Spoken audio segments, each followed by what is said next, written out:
गीता में अर्जुन को स्वयं भगवान कह रहे हैं कि उस परमेश्वर की शरण में जा, उसके लिए उन संतों के पास जा जो तत्वदर्शी हो।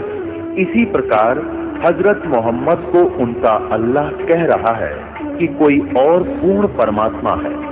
उसको पाने के लिए उन तत्वदर्शी संत की तलाश कर।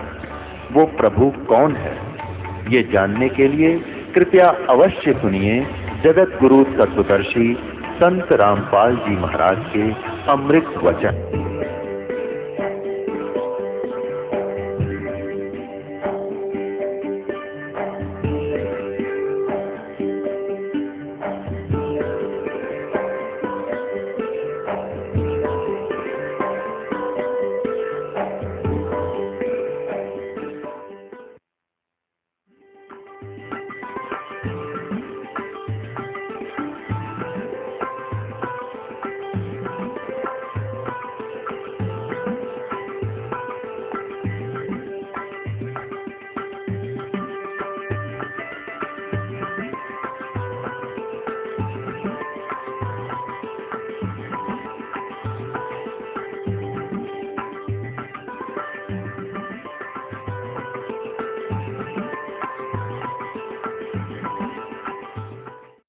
परमात्मा कहते हैं तू मेरी शरण में आर फिर लग ढंग से। कहते हिड़की दे दे रोएगी सुरता, आत्मा को कह रहे हैं जब तू चल लेगी अकेली। जिस परिवार को अपना मान रहा था वो तो यहीं रह गया, तेरी बांह पकड़ के ले जाएंगे यम के दूत। फिर न कहा पछाड़ खा खा रोएगी तू आत्मा, क्योंकि तेरा कोई संभालने वाला होगा नहीं, तेरा भगवान परमात्मा साथ दे नहीं, क्योंकि आपने उसकी साधना की नहीं विधिवत। और यदि आपने सत भक्ति कर रखी है और आपका यहाँ से जाना भी तो है ही सभी ने, लेकिन मालिक आपके साथ खड़ा पाओगा जब कहेगा बेटा मेरे साथ। और यम के दूत दूर हो जाएंगे, न एक दूर कति 100 कोस दूर खड़े पाओगे। तो हमने उस दिन की भी अब थोड़ी सी चिंता करनी चाहिए जब संसार छोड़ कर चलेंगे। इंसान घर से चलता है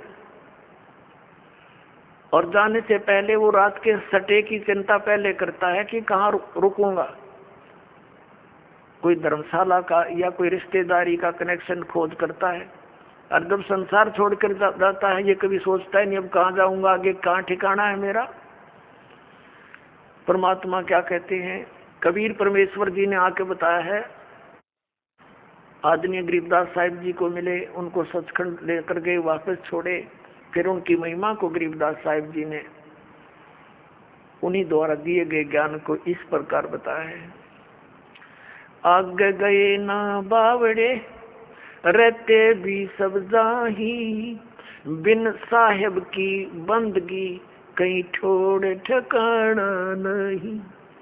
जो पहले चले गए हमारे पुरुष वो तो बताने आए नहीं हमारी गिल के बुंडी बनी या अच्छी बनी, और शेष बच्चे ये भी सब जाएंगे।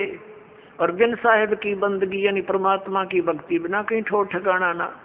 अब परमात्मा कौन है, गीता जी अध्याय नंबर 15 के श्लोक नंबर 16 और 17 में 3 पुरुष बताए, सरपुरुष और अक्षर पुरुष। सरपुरुष ये ब्रह्म है, अक्षर पुरुष ये पर ब्रह्म कहलाता है।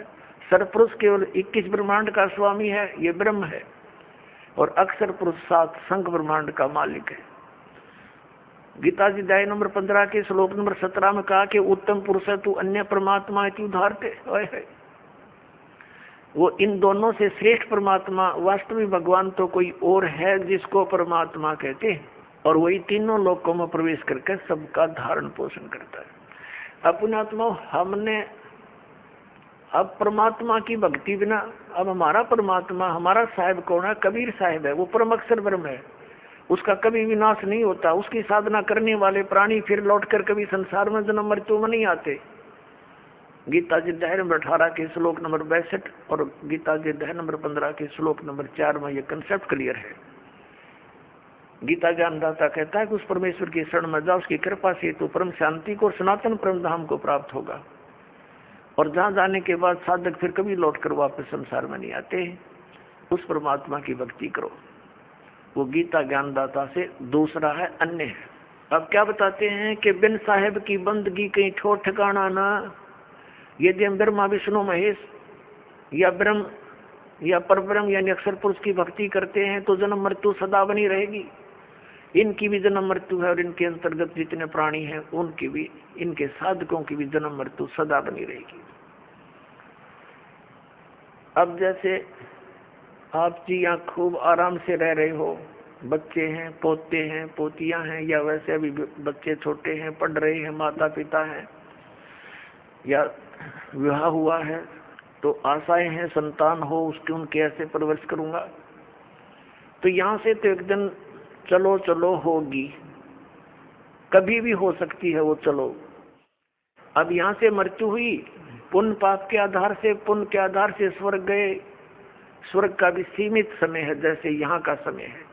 वो समय पूरा होते ही वहां से कहेगा चलो बाई फोर्स, जैसे यहाँ से जबरदस्ती मृत्यु होती वहां भी जबरदस्ती बाई फोर्स। फिर नरक में ठोक दिए जाएंगे पाप कर्मों के आधार से। जब पाप कर्म पूरे होते वहां से चलो नरक से गधा बनो, गधे की योनि पूरा होते ही समय फिर कुत्ता बनो चलो, और कुत्ता की समय पूरा होगा फिर चलो सूअर बनो, और फिर चलो मनुष्य बनो, और फिर चलो स्वर्ग में, फिर चलो नरक में। तो यहाँ परमात्मा कहते हैं आगे गई ना बावड़े और रहते भी सब जा, अर्दन साहिब की बंदगी कितने छोट ठिकाना ना, सब चलो चलो हो रही है। तो चलो चलो का नाश अब होगा, इस ज्ञान से होगा, कबीर भगवान से होगा, और इस सच्चे नाम से होगा जो दास के पास उपलब्ध है। और इसका एक बेनिफिट और होगा हमें कि हमारे इस जीवन में हमारे परिवार की आपदाएं भी टलेंगी।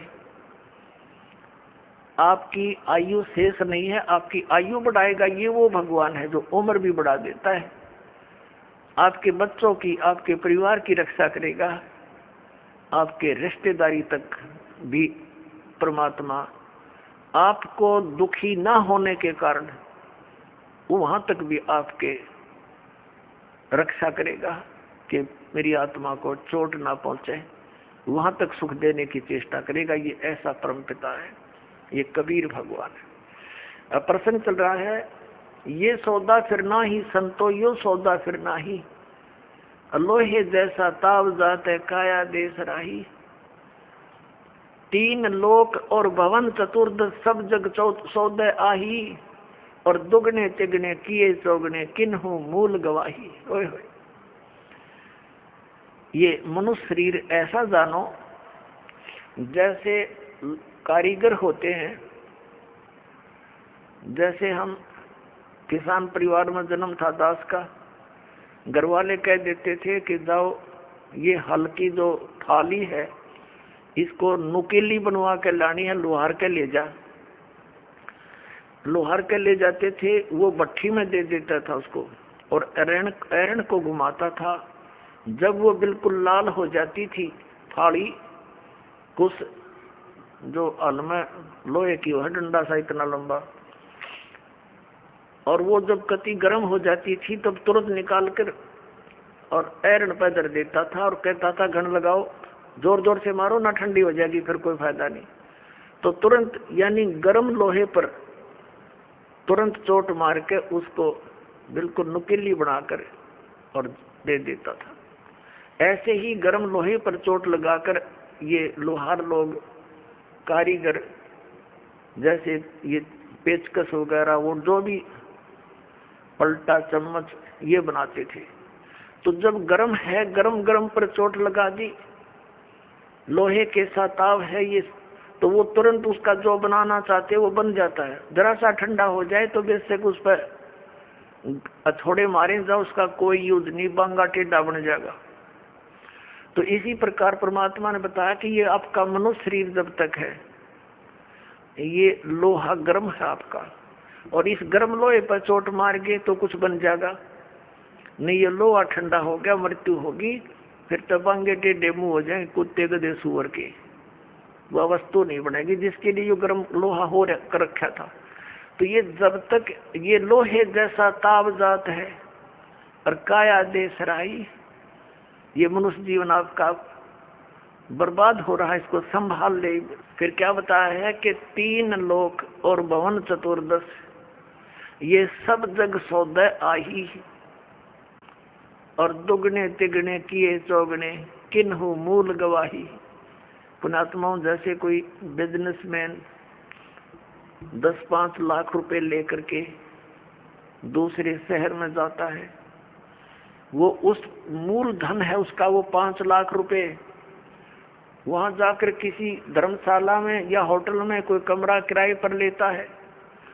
उसने वहां जाकर के उस मूल धन को दुगना तिगना चौगुना बनाने के लिए बिजनेस करना चाहिए, जो उद्देश्य लेकर वो गया है। तो जो उससे वो लाभ उठाता है, सौदा करता है, बेचता है, करता है, तो दुगने तिगने बना रहा है। और यदि कोई उस मूल धन को, उस मूल धन से ही गुटी लगा रहा, शराब पीता है, किराए होटल का किराया भी दे रहा है, गुटी लावर खावे, अच्छा मालस हो जावे, तो वो अपने मूल का नाश कर रहा है, मूल धन को बर्बाद कर रहा है। तो जो उद्देश्य लेकर गया था 5 लाख रुपए के, उसने 15 लाख बना लिए, तो वो हो गया सफल। और जिसने मूल धन का भी नाश कर दिया वो हो गया असफल, और वो बन गया कर्जवान और मजदूर। जैसे किसी से कर्ज लेकर जाते थे पहले पुराने समय में, वो क्या करते थे, कोई गरीब व्यक्ति उसका कर्ज वापस नहीं दे सकता था ऋण, तो उसको मजदूर लगा लिया करते थे कि मेरी मजदूरी कर, पूरे कर।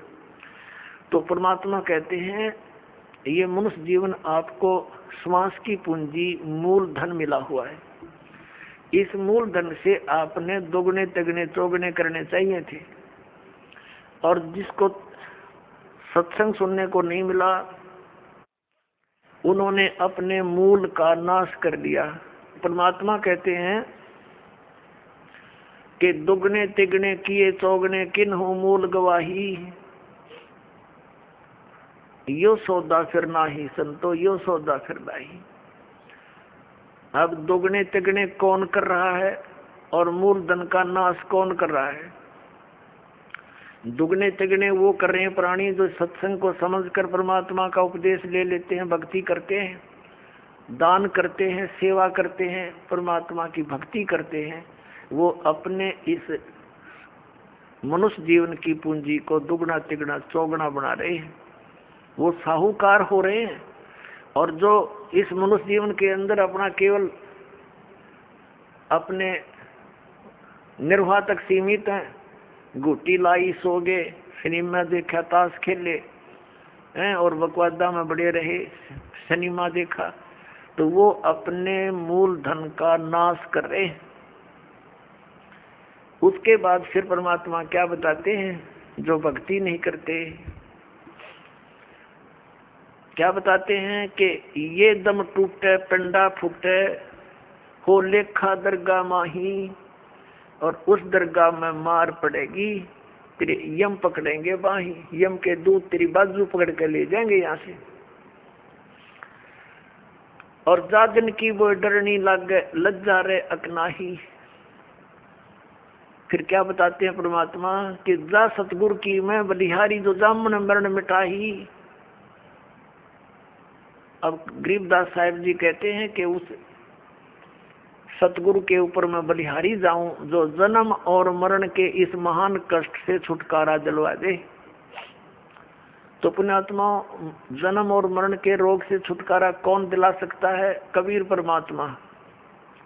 और कबीर परमात्मा का रिप्रेजेंटेटिव, यानी उसका कृपा पात्र, उसकी भक्ति साधना बनाने वाला, बताने वाला संत जो साधना देगा, उस साधना उस भक्ति के कारण वो परम पिता परमात्मा कबीर साहिब आपकी जन्म और मृत्यु का ये नाश कर देगा। ना तो विष्णु जी की साधना से हमारा जन्म मृत्यु नाश हो सकता, जन्म मरण, क्योंकि ये स्वयं नाशवान है। ना शंकर भगवान की भक्ति से, ना दुर्गा की भक्ति से, ना ब्रह्म की भक्ति से। गीता ज्ञानदाता ये ब्रह्म है, श्री कृष्ण में प्रवेश करके बोलता है। ये खुद कहता है दूसरे अध्याय के 12वें श्लोक में, चौथे अध्याय के 5 और 9 श्लोक में गीता जी में, अध्याय नंबर 10 के श्लोक नंबर 2 में गीता जी। ये गीता ज्ञानदाता कहता, अर्जुन तेरे और मेरे बहुत जन्म हो चुके, तू नहीं जानता, मैं जानता हूँ। तो इसकी भक्ति करने वाला जन्म मरण से कैसे छूट सकता है? ये खुद जन्म मरण में गीता जी अध्याय नंबर 15 के श्लोक नंबर 16 और 17 में स्पष्ट किया है कि 2 पुरुष हैं, सर पुरुष और अक्षर पुरुष। अक्षर पुरुष ये 7 संघ ब्रह्मांड का स्वामी है, और परम अक्षर पुरुष जो 17वें श्लोक में कहा 15वें अध्याय के उत्तम पुरुष है तो अन्य, और 8वें अध्याय के 3रे श्लोक में कहा कि वो परम अक्षर ब्रह्म है, गीता ज्ञानदाता कहता है। तो उसकी भक्ति से जन्म और मरण का रोग नाश होगा। वो असंख्य ब्रह्मांड का स्वामी है, सबका मालिक है। वो सरपुरुष पर भी प्रभु है और अक्षर पुरुष पर भी वही मालिक है, और अनंत उसके अतिरिक्त जितने भी ब्रह्मांड हैं सबका वो ओवरऑल कंट्रोलर है। तो वो अविनाशी है। तो अविनाशी की भक्ति करने से ये अविनाशी हो सकते हैं, क्योंकि उसके लोक में जाएंगे, जिसकी भक्ति करेंगे उसी को प्राप्त होंगे। तो वहां जाकर के जन्म मरण मिटेगा। तो उस जन्म मरण किससे मिटेगा? जो उस परमात्मा कबीर साहब का रिप्रेजेंटेटिव होगा, उसका संत होगा, उसके द्वारा भेजा हुआ। जैसे विष्णु जी के कोई उपासक संत से भक्ति लेता है गुरु से, तो वो तो वहीं की टिकट बना होगा विष्णु के लोकता ही की। और जो ब्रह्म की साधना करने वाला कोई गुरु है ब्रह्म, तो वो उससे कोई नाम लेगा तो ब्रह्म तक की ही टिकट बना होगा वो। अरियुदास बना होगा सतलोक की सिद्धि, बेड़ा पार हो जाएगा।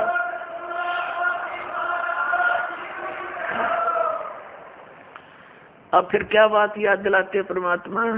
जा सतगुरु की मैं बलिहारी, जो जामन मरण मिटाही।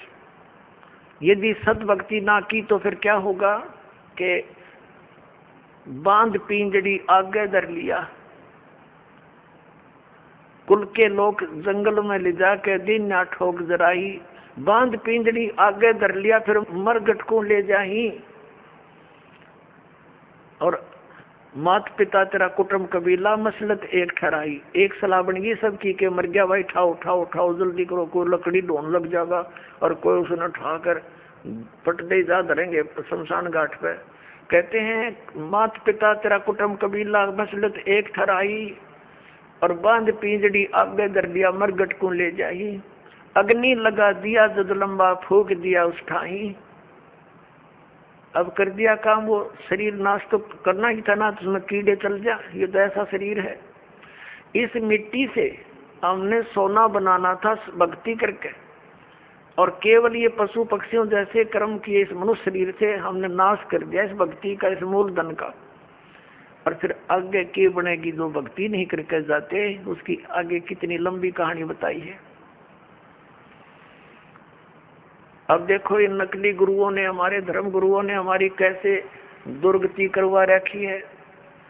परमात्मा बताते हैं, गरीबदास साहिब जी परमात्मा से प्राप्त ज्ञान को कैसे डिफाइन करते हैं कि मरने वाले का कर दिया अंतिम संस्कार, उसकी तब मिट्टी भी नहीं छोड़ी, ठाकर नहर में गिराए। और फिर कहते हैं फिर पुराण बांध के पंडित आगे और पीछे गुरुड़ पढ़ाई। अपने आत्माओं परमात्मा हमें याद दिलाते हैं कि मृत्यु के उपरांत जो गरुड़ पुराण का पाठ किया जाता है उसका लाभ क्या होगा। गरुड़ पुराण के अंदर ये लिखा हुआ है कि जो प्राणी भक्ति नहीं करता और ना वो दान पुण्य करता विधिवत, तो यम के दूत पकड़ कर ले जाते हैं, ऐसे रास्ते से ले जाते हैं उसके तांबे की धरती पर से लोह कति जलते हुए नंगे पैरों जाता है। वहीं पर भंडारे चल रहे होते हैं, अन्य जो पुण्यकर्मी प्राणी तो खाना खा रहे होते हैं और उसको प्यास और भूख सताती है।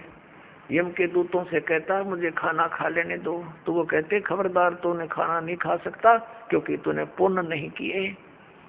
वो रोता है, बुरी तरह बिलखता है, बुरा हाल कर ले जाता है। फिर वो कहते हैं एक बार ले चल धर्मराज के पास, और क्या आदेश होता तेरी फिर सेहत बनावेंगे, तो फिर गड़ेंगे। उसका कलेजा फटने को हो जाता है। फिर गरुड़ पुराण में बताया गया है कि जो ऐसे जुल्म करता है उसके हाथ कटता है, वो ऐसे कर्म करता है उसकी आंख फूटती है, वो अंधा होता है। परमात्मा कहते हैं मरने वाला मर गया, उसने जो करना था वो कर लिया। अब वो गरुड़ पुराण मरे पाछे के काम आओगा, उसका जिंदे जी पढ़ाना था ताकि उसको डर लगता, भगवान से भक्ति करता, परमात्मा इन दुखों को याद करके बुराइयों से बचा रहता। अब वो कर्म फोड़ कर चला गया, ईव गरुड़ पुराण का पाठ करा, उनकी सारी उल्टी रीति। अब परमात्मा क्या बताते हैं कि पुराण उठा, फिर पंडित आगे, गुरुजी आगे और पीछे गरुड़ पढ़ाई। फिर क्या बताते हैं परमात्मा, नर से तू पशुआ की जय गद्दा बैल बनाई, ये 56 भोग कहाँ मन बोरे की तो कुरुड़ी चरने जाई। ओए पुण्यात्माओं, इस काल ने हमारी बुद्धि इतनी कमजोर कर दी, हम ये सोचते हैं कि हमने जो आज ठाठ है मनुष्य जीवन में, जब चाहे भोजन खा ले भूख लगते ही, जब चाहे चाय बनवा के पी ले, काजू किस्म सेब संतरे खावे, हलवे खीर खा लेते हैं। परमात्मा कहते हैं अगर इतनी सुविधा भगवान ने दी है जिसका कुछ काम भी नहीं आ रहा है, यदि आपने सत भक्ति नहीं की, गुरु धारण किया नहीं, तो फिर क्या होगा। नर से तू पशुआ की जय गद्दा बैल बनाई, ये 56 भोग कहाँ मन बोरे की कुरडी चरने जाई। ओए होए पुण्यात्मा, हमारा जो हृदय इतना कट्टर हो गया, इतना ज्ञानहीन हो गया हमारा हृदय में, कि हम ये सुनकर भी यकीन नहीं होता सचमुच हमारी दुर्गति हो जाएगी। और यह सबसे बड़ी भूल जीव का लगी हुई है। ठीक है, स्वयं बुद्धि काम ना करती तो संतों के वचन सुनने चाहिए।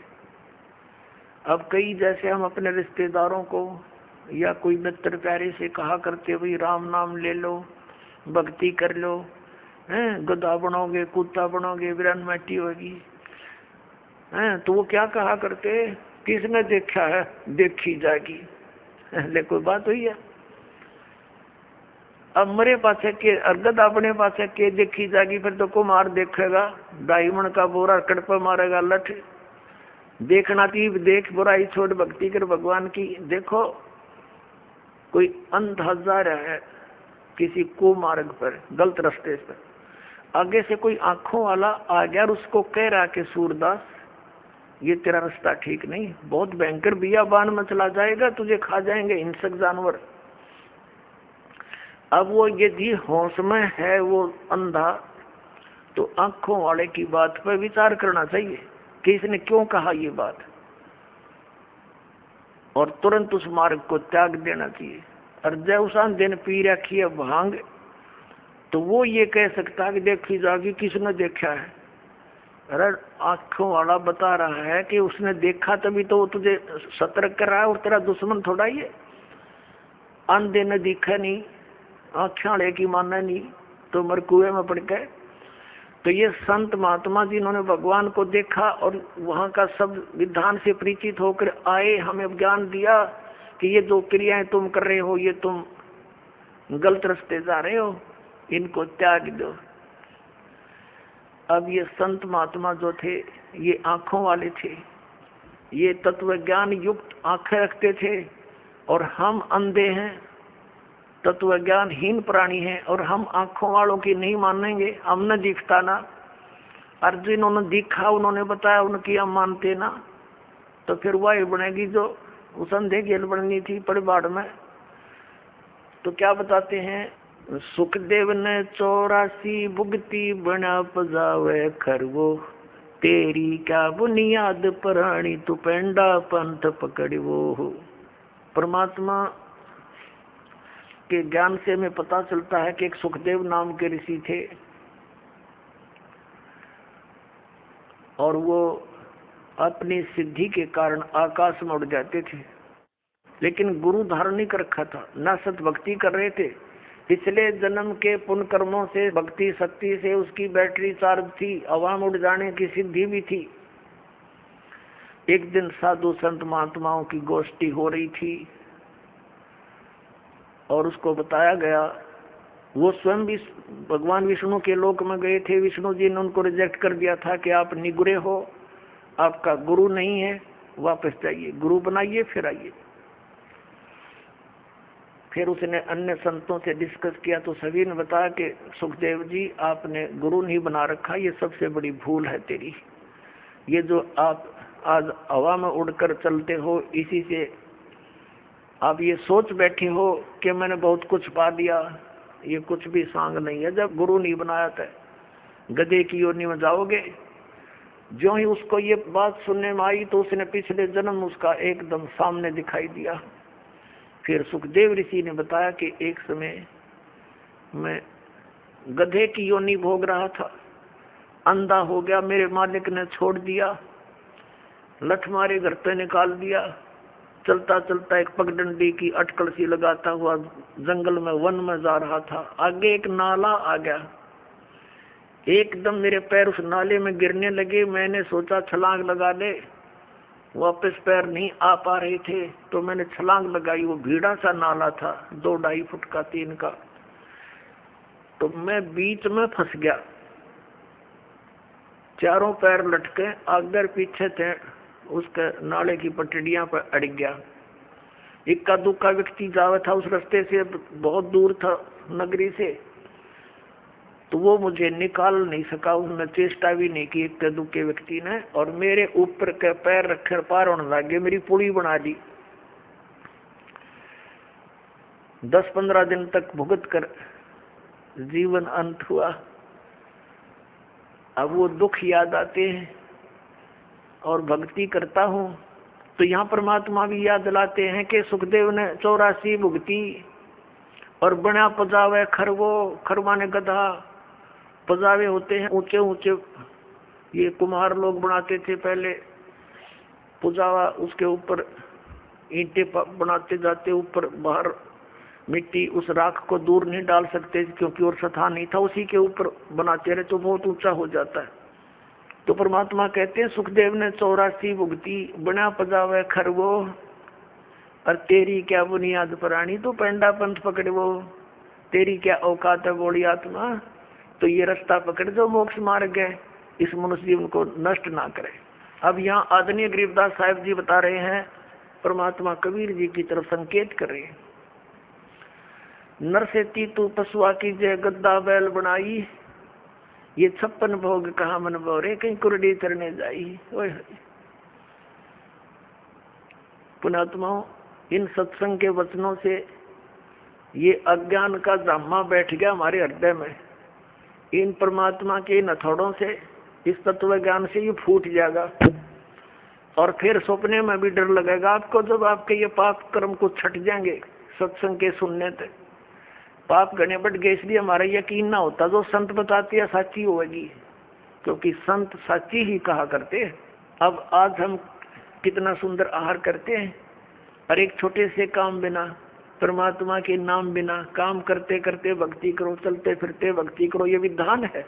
हठ योग कहीं नहीं लिखा किसी सदग्रंथ में। ये हठ योग करते हैं सुबह शाम 2.5 घंटे, ये अपना कर्म बिगाड़ रहे हैं। किसी भी सदग्रंथ में हठ योग करने का विधि नहीं है।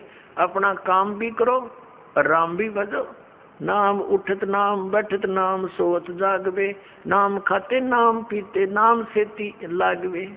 फिर क्या बताते हैं भगवान के अपने आत्माओं, इस दास का जन्म एक किसान परिवार में हुआ, और अब वो पुरानी बातें याद घनी आने लगी जब ये ज्ञान समझ में आ गया। हमारे एक बैल था,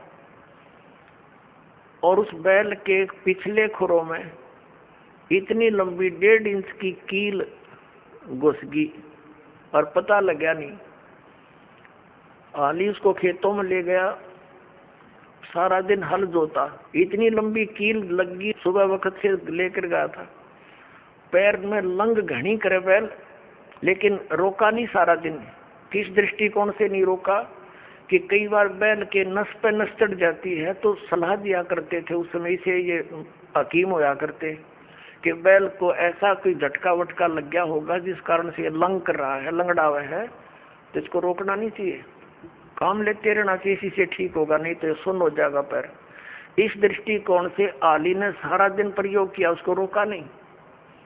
शाम तक उसका पैर सोजस होगी, स्वेलिंग होगी,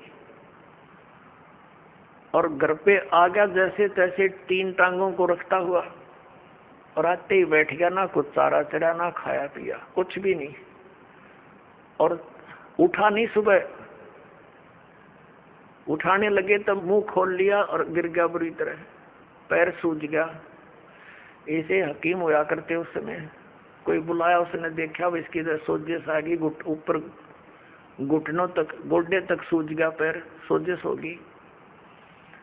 तो उसने बताया कि इसके गोडे में बा आ गया, घुटने में बैल के। कील लाग रही खुरों में, ट्रीटमेंट घुटने पर होना शुरू हो गया, मालिश करें, उसका पट्टी बांध दी। अब पहले तो वो अफलातून पाक रहा होगा जब मनुष्य था, उसने सोची भी ना होगी अब बिजली गिरेगी तेरे ऊपर। अब बोल कर बता नहीं सकता कहाँ दर्द है, क्या पीड़ा है। 1 महीने तक भुगता रहा, खावे पीवे कुछ नहीं, आंखों से पानी गिरे। 1 महीने के बाद फिर वो अपने आप पक के फूट गया रिस, उसमें से वो मवाद निकलना शुरू हुआ। जब ध्यान गया, अरे तेरे की ये तो यहाँ कोई डिफेक्ट है। फिर दिखा किसी को, उसने साफ सूफ करके एक चिमटी सी तो देखो कील निकाली इतनी लंबी, तब राहत मिली उस प्राणी को। अब परमात्मा याद दिलाते हैं, कबीर जिव्या तो वाहे बली जो रटे हरि नाम, नहीं तो काट के फेंक दियो ये मुख में बलो ना चामे। परमात्मा कहते हैं जीव तो वाहे बली जो भगवान का नाम से मन जाप करे, उसका गुणगान करे, नहीं तो इस चाम की कोई आवश्यकता नहीं, इस मुंह में इसने काट के फेंक दो। इस तो पुण्यात्मा सत साधना ना करने तो या जुबान छीन ली जाएगी हमारी, हम बोल के बता नहीं सकते। अब वो बातें दास का याद आने लगी जब परमात्मा का युग ज्ञान समझ में आया, ये आंखें खुल गई, रात की नींद गई, दिन की चैन समाप्त हो गया था। जब तक ये साधना नहीं मिली और मिलने के बाद फिर सिर दर की बाजी ला दी, समझा है तो सिर दर पाऊं बहुर नहीं रहे सादा। परमात्मा ने कहा है कि ये संसार समझदा ना ही कहंदा श्याम दोपहरे नू, और गरीबदास ये वक्त जाता रोगे इस पैरे नू। इस समय ने याद करके रोया करोगे कि भगवान मनुष्य जीवन में जब भक्ति कर लेते, कुत्ते बन के ऊपर न मुँह कर होते, उनको कभी कभी प्रेरणा होती है। अके बूंदी बन गई हमारे साथ, रात्रि में सर्दी के समय ऊपर से वर्षा हो रही है, और वो एसी रूम में रहने वाला आज धूम लगवा के और गली में विराजमान है, एक भक्ति ना करने से। और फिर न्यू करे ऊपर न मुकर को देखे बूंदी बनी उसको, की आत्मा तो वही है जो मनुष्य शरीर में थी, सारी महसूस करते हैं वो। तो यहाँ परमात्मा कहते हैं अच्छे दिन पाछे गए गुरु से किया ना हेत, अब पछतावा के करे बिरा चिड़िया चुगी खेत। यानी मनुष्य जीवन रहते ये ज्ञान याद आ जाता है, पता लग जाता है तो कुछ भी ना बिगड़ा। और वह बिरान माटी हुए पाछे फिर रोए जाओ ऊपर न मुँह करके। गरीबदास ये वक्त जात है, मनुष्य जीवन का समय जाता, रोगे इस पैरे लूं, इस समय न रोया करोगे जब सत भक्ति नहीं करी। और भक्ति कर रहे हो नकलियों के पास, वो भी रोएंगे क्योंकि वो यूजलेस है, कोई मंत्र नहीं, कोई साधना नहीं, कोई ज्ञान नहीं उनका। तो वो अभी बात बिगड़ रही है। पुण्यात्मा काल ने घना जुल्म करवा रखा है आपके साथ। परमात्मा की चाह आत्मा को बहुत युगों से जब से परमात्मा से बिछड़ी है, लेकिन काल ने अपने ये दूत छोड़ रखे हैं कि ये मिसगाइड रखे, परमात्मा तक ना जाने दे, और ही कई साधनाओं में उलझाए रखे। ये तो दयालु आते हैं, अपनी समर्थता से हमें इस मार्ग को याद दिलाते हैं और इस पर दृढ़ करते हैं। ना काल इस पर होने ना दे, 100 मन में खरपतवार पैदा कर देता जब सत्ज्ञान सुनता है, और जब अज्ञान सुना करते नो आराम से बैठे रहा करते। जो भी कोई कहता सारी साची, और सच शुरू होती है तो ये झूठी लगती है, क्योंकि हमने अज्ञान गणा सुन रखे। अब साधना करते हैं तो गलत करते हैं। क्या बताते हैं परमात्मा, प्रेत शिला पैदा विराजे पितरों पिंड भराई, बोल श्राद्ध खान को आए ये काग भये कल माही। परमात्मा कहते हैं प्रेत शिला पैदा विराजे, भूत बन गए, भूत ये गलत साधना करके, और फिर पितरों पिंड भराई, फिर पिंड भरवाए, और बोर श्राद्ध खान को आए काग भये कल माही। पुण्यात्माओं ये सरहद निकालते हैं, ये कहां से लिया इन्होंने ये जुगाड़, जबकि वेदों में मना है कि श्राद्ध नहीं निकालने चाहिए। ये भूत पूजाएं हैं, भूत पूजोगे तो भूत बनोगे। गीता जी अध्याय नंबर 9 के श्लोक नंबर 25 में कहा कि भूत पूजने वाले भूतों को प्राप्त होंगे, पितरों की पूजा करने वाले पितर बन जाएंगे, देवताओं की पूजा करने वाले देवताओं के पास जाकर उनके नौकर लगेंगे। और मेरी पूजा करोगे मुझे प्राप्त होगे। तो गीता जी में तो मना किया कि पितृ पूजा, भूत पूजा, ये 13वीं करनी, अस्थि उठानी, गति कराने के लिए गंगा में डाल कानी, ये सारी शास्त्र विरुद्ध साधना है, वेद विरुद्ध साधनाएं है, ये नहीं करनी चाहिए। अरे हमारे धर्म गुरु इन नवगाटा जड़वारे हमारा कि श्राद्ध निकालो, 13वीं करो, अपना आत्मा। परमात्मा कहा करते, रे भोड़ी सी दुनिया सत्य गुरु बिन कैसे सरिया, रे भोड़ी सी दुनिया सत्य गुरु बिन कैसे सरिया। अपने लला के बाल उतरवावे देख के चीना लग जइया।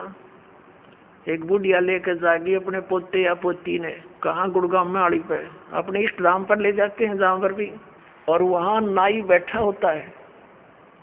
और अज्ञानी धर्म गुरुओं ने हमारे को ये सलाह दे रखी है कि पहले बाल बच्चे के अपने माता के ऊपर उतरवाने चाहिए इष्ट धाम पे। अब वह बुढ़िया जाती है पोता पोती ने लेकर साथ में पुत्र वधू, और वहाँ नाई बैठा होता है। उसको जा करके वह बुढ़िया कहती है कि रे नाई के भाई मेरे पोते के बाल काट दे। अब बाहर अगर 5 रुपया में काटता होगा ना नाई, उस इष्ट दाम पर 10 रुपये लेगा डबल। अब पता इसने मेरे बिना कोई काटनिया नहीं, इसके डबल तो लेगा। और फिर बुढ़िया न्यू कहेगी भाई काट दे जल्दी सी मोटे मोटे,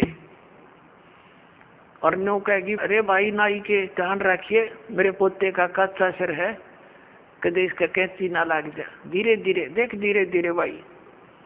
अब परमात्मा कहते हैं अपने लला के बाल उतरवावे, और इतनी चिंता कि कदे कैंची ना लग जाइया, और एक बकरी का बच्चा लेके उसका गला कटैया। रे भोड़ी सी दुनिया, वो भी तो किसी का बच्चा था जो तू बलि चढ़ाने जा रही है, और अपने बच्चे का इतना दर्द कैंची भी ना छू जा। परमात्मा कहा करते जैसा दर्द अपना हो ऐसा जान बिरान है। अब फिर वो बाल लेकर बुढ़िया क्या करेगी, उसमें मंदिर में चढ़ावेगी भगवान की मूर्ति पे, और वो पूरा पुजारी बैठा होता है, वो उसी से में उठा के उनने और एक थैले में डाल देगा बोरी में। और जब वह बोरी भर जाएगी श्याम ने, उसने उठा के कुरडिया पे फेंका होगा, और कौन सा बैंक में जमा करा होगा उसने बाहर फेंकने उठा के न। तो परमात्मा कहते तुम यही कटाओ, इन्हें यही फेंक दो, इसका कोई यूज नहीं, मूर्ख बना रखा तुम्हारे, धंधा खोल रहे हैं लोग। अपने लला के बाल उतरवावे देख कैंची ना लग जइया। एक बकरी का बच्चा लेके उसका गला कटैया। रे भोड़ी सी दुनिया सत्य गुरु बिन कैसे सरिया। रे भोड़ी सी दुनिया सत्य गुरु बिन कैसे सरिया। कच्चा पक्का भोजन बनावे फिर माता धोकने गैया। कच्चा पक्का भोजन बना के फिर माता धोकने गैया। उस माता ऊपर कुत्ता मुते, वो क्यों ना मर गईया। रे भोड़ी सी दुनिया गुरु बिन कैसे सरिया। रे भोड़ी सी दुनिया गुरु बिन कैसे सरिया। अब हमारी दादी जी माता दुखवाया करती हमारे थे, हमारी काकी ताइयों से माताओं से कहती पौधे मोटे मोटे गुड़ के हुए रोट, और वो थोड़ी देर करती न दर्दे न काची पाके, उन्हें पता था कुत्ता न खाने, वो कुछ माता उड़ा जीव मैगी। और वहाँ एक माता इतने 2-2.5 फुट की उसकी हाइट, उसके महल की वह मंडी बना रखी होती है, और एक चबूतरा सा, और वो बुढ़िया तो ऊपर चढ़ा कर वह तो डाल के उसका आगे परोठे पूरे वापस नीचे उतरने से पहले 3-4 कुत्ते चढ़ जाएंगे उसके ऊपर। पहले तो उस माता के उस भोजन में खाएंगे, और चलते समय उसकी चोटी में धार मार खाएंगे। अब परमात्मा यूं कहा करते कि जय वह माता जिसने तो धोकन गई उसे प्रोटेक्शन की, क्योंकि पूजा तो नहीं कराना, कुछ बचाव करे हमारा, उसके आप शर्मा कुत्ते मुत्ते तो वह तेरा बचाव क्या करेगी बुढ़िया। अब परमात्मा क्या बताया करते, आप पे लिपे, आप पे पोते, और आप पे बनावे ओई, उस पर बुढ़िया फिर पोते मांगे। देख अकल कहाँ से खोई। एक वही माता देखी हमने पूजती, एक औरत क्या चित्र बना लेती थी दीवार पर, आप पे बनाती, और फिर उसका कागज जोत जात ला के अन्नो कहे हे वही माता बहू का पोता दिए, पुत्र दिए, दूध पूत में खैर रखिए, है इसलिए तेरी पूजा करूं। परमात्मा कहे आप पे तो वह माता बनाई, आप पे लिपे, आप पे पोते, आप पे बनावे ओई, और उस पर बुढ़िया पोते मांगे। देखा कलकड़े तक खोई इस तरह के। भैया परमात्मा क्या याद दिलाते हैं कि जाटी पूजे पीपल पूजे, और सिर तुलसा के हो, और दूध पूत में खैर रखिए, नो पूजू हो तो जंडी पूजे और पीपल में पानी चढ़ावे, और फिर तुलसी माता ने पूजे। और उनको किस लिए पूज रही हूँ कि मेरे दूध पूत में खैर रखिए। बता अकल देखो हमारी। ये हमारे धर्म गुरुओं की गाइडलाइन थी हमारे को। ये शास्त्र विदिता का मनमान्य साधना करवा कर सारे भूत बनवा दिए। फिर क्या बताते हैं परमात्मा, जीवित बाप के लट्ठम लट्ठा, और मुए गंग पुचैया, और जब आवे आसुज का महीना, और वो कौआ बाप बनैया रे बोड़ी सी दुनिया। सतगुरु बिन कैसे सरिया। जैसे जीवित बाप के साथ तो खेचा तानी रखे नकम्मी आत्मा है, और मरने के बाद फिर उसकी गति के लिए चलेंगे कहाँ से। देखो पुण्यात्माओं, ये हमारे धर्म गुरु कहाँ से गति कराने लगते हैं मृत्यु के उपरांत। पहले तो यूं कहेंगे कि अस्थि उठाओ और गंगा में प्रवाह कराओ, इसकी गति हो जाएगी। अच्छा क्या करते हैं, एक व्यक्ति नाम ना लिया कर लेवा था, उसकी पत्नी ने नाम ले रखा था, और वो वैसे उसका अपनी पत्नी को मना नहीं करता था, ज्ञान से बहुत कुछ परिचित भी था, लेकिन उसके सामने एक बात आती कि मेरा पिताजी की मृत्यु होगी, और मैं यदि गंगा में अस्थि नहीं डालकर आया तो फिर मेरी आत्मा नहीं मानेगी, तो मैं इसलिए नाम नहीं लूं। एक दिन वो बता रही थी उसकी पत्नी कि मेरे तायसरे की मृत्यु होगी, यानी उसके ताऊ की, और वो लेकर गए उसकी अस्थियों को गंगा घाट पे। वहां बैठे वो पांडे, और वहां इन्होंने अपने अक्षेत्र बांट रखे हैं कि ये मेरे क्षेत्र का, ये मेरे क्षेत्र का। जाते ही पूछ लेते कहाँ से आए जी, वो बता दिया जी ऐसे ऐसे सोनीपत से आए। अच्छा अच्छा आज तुम हमारे हो, हमारे हो। वो पकड़ ले गए। तो वहां जाकर उसने देखा, खोल कर पिछला सारा इतिहास बता देते हैं। तो क्या बोले वे, नो बोले यजमान इब कद बहुत दिन माए तेरा गजब भैयो। अब वो कह रही थी कि वो बतावा था उसका पति के मेरा माथा ठनका गया, दुश्मन तैनो बाट देखा हम रोज मरा, नो क्या इब कद बहुत दिन माए गति करान। तो वो कहने लगा उसके बाद मेरा वहां से मन हट गया कि वो तो हमारी सारा दिन जो है ना ये कुशोण मनावे हैं, अपने आत्माओं गति करवा दी कि गंगा में अस्थि डलवा दी, होगी गति। फिर कहें 13वीं करो। 13वीं किस लिए कि गति कराने खातिर। अच्छा वह 13वीं भी कर दी। फिर कहें अब इसके श्राद्ध निकालो। पहले प्रत्येक महीने किया करते, फिर छठे महीने और बड़ा व्यवस्था करते थे, और फिर 1 वर्ष के बाद वो कंप्लीशन होता था, उसका समापन करते थे। 1 साल में पूरे वर्ष लगे रहते थे गति कराने। और फिर क्या करते हैं, परमात्मा कहते हैं प्रेत शिला पैदा बिराजे पितरों पिंड भराई। फिर पिंड भरवा दो, पितरों की मुक्ति हो जाएगी। और परमात्मा क्या कहते हैं, जीवित बाप के लट्ठम लट्ठा, हर मुए गंग पुचैया, और जब आया आसुज का महीना, कौआ बाप बनैया रे बोड़ी सी दुनिया। अब फिर आगे श्राद्ध के समय आसुज का महीना। तो जिस तिथि को कोई घर का सदस्य मृत्यु को प्राप्त होता है तो हमारे धर्म गुरु वो तिथि नोट कर लेते हैं, आसोज के महीने में अमावस्या से लेकर पूर्णमासी तक उस किसी भी तिथि को मृत्यु होती है तो उस दिन विशेष कार्यक्रम करते हैं, श्राद्ध निकालते हैं। और सबसे पहले क्या करते हैं, वो बनाकर भोजन ऊपर रखते हैं छत पे, और उसी समय कौवे आकर खा जाते हैं। तो वो क्या कहते हैं, हमारे धर्मगुरु, देखो भोग लग गए तेरे पिताजी, हो सकता कौआ बन रहे हो। अरे भले आदमियों, गति करान लागे थे, कौआ बना के छोड़ दिया। ये है इनके साधन। अब परमात्मा कहते हैं, प्रेतशिला पैजा विराजे पितरो पिंड भराई, और बहुत श्राद्ध खान को आए काग बने कलमाई। आगे क्या बताते हैं, जय सतगुरु की संगत करते सकल कर्म कट जाई, अमरपुरी पर आसन होते जहां धूप ना छाई। अब क्या बताते हैं, जय सतगुरु की संगत करते, सतगुरु मिल जाते तो ये सारे कर्मों तो पीछा छूट जाता, ना श्राद्ध निकालने, ना भूत बनना, ना कौवे और पशु की योनियों में जाना।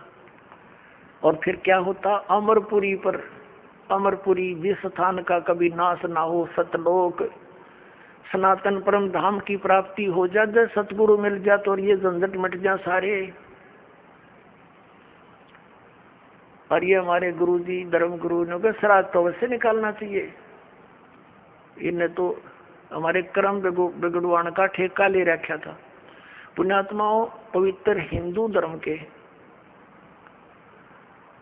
जो सदग्रंथ हैं, पवित्र चारों वेद और पवित्र श्रीमद् भगवद गीता, और पांचवा वेद जो परमात्मा कबीर जी की वाणी जो उनके मुख कमल से बोला गया, उसमें कंप्लीट ज्ञान है, सभी सदग्रंथों का सारांश है।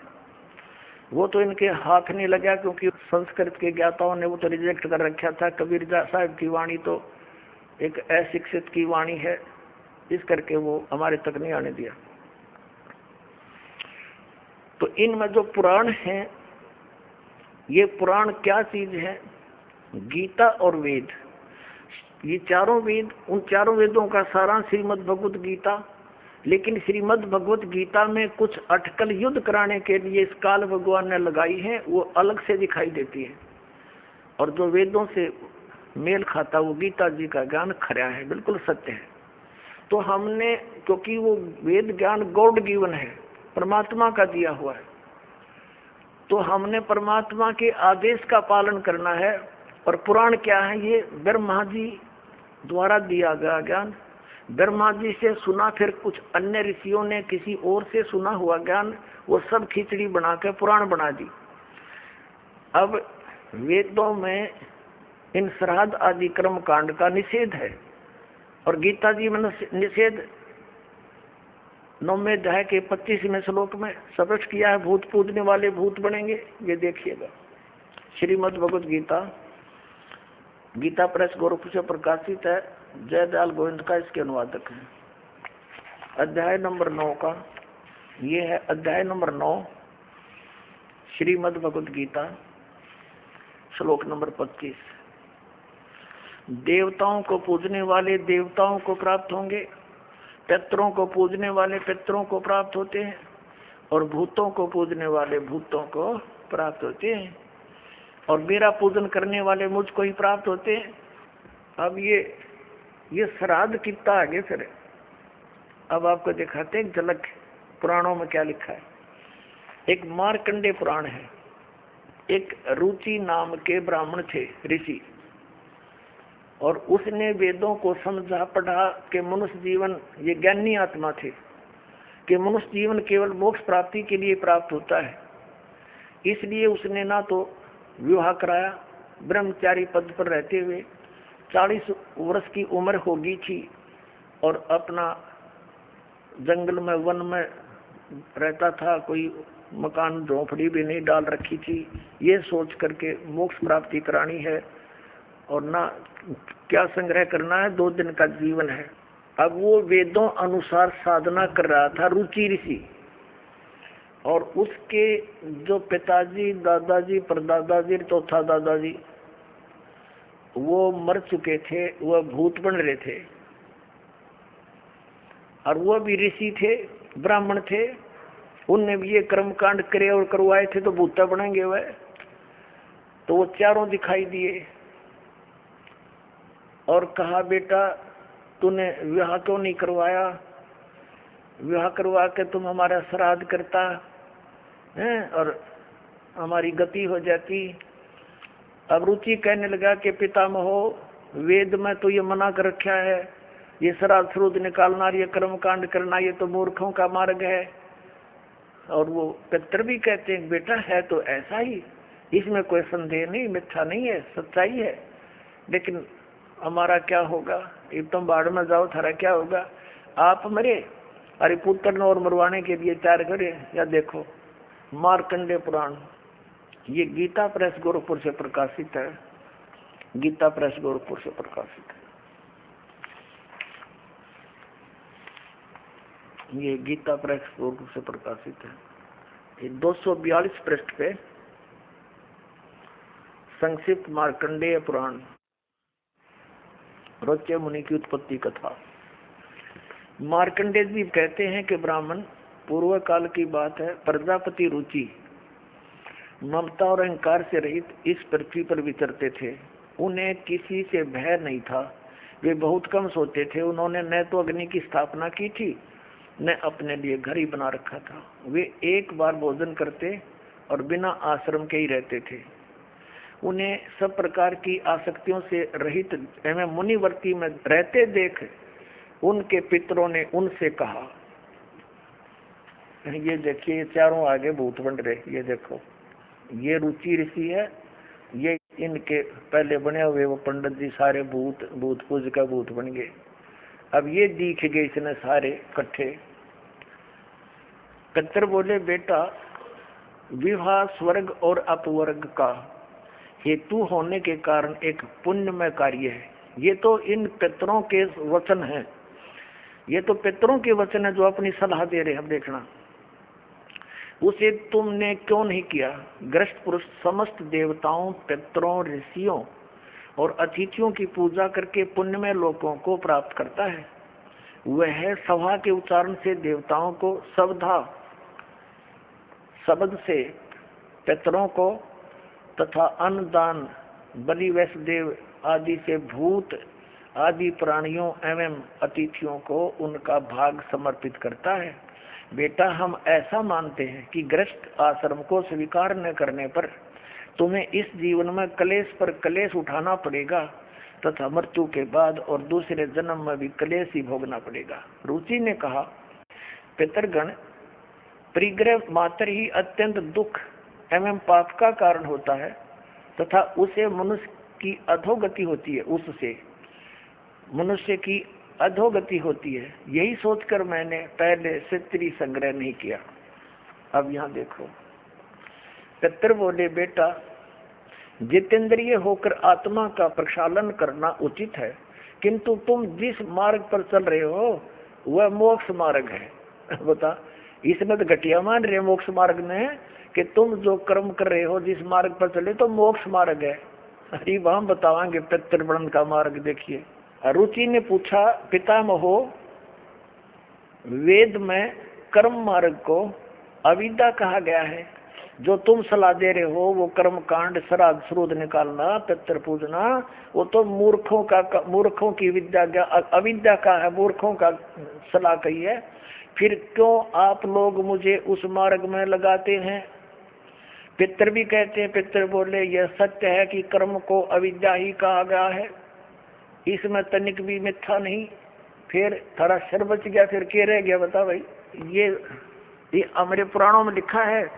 अब इस बात को पितर भी मानते हैं कि आप जो साधना करें तो मोक्ष मार्ग है, और आप फिर उसको सलाह दे रहे हैं भूत पूज, श्राद्ध निकाल, ब्याह करवा, और यो नरक मार्ग है।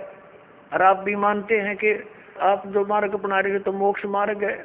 और रुचि कहता है वेद के अंदर तो इसको अविद्या मूर्खों की साधना बताइए, तो पितर भूत पूजना, श्राद्ध निकालना, और पितर स्वीकार भी कर रहे हैं, कहा ऐसा ही है, इसमें कोई मिथ्या नहीं।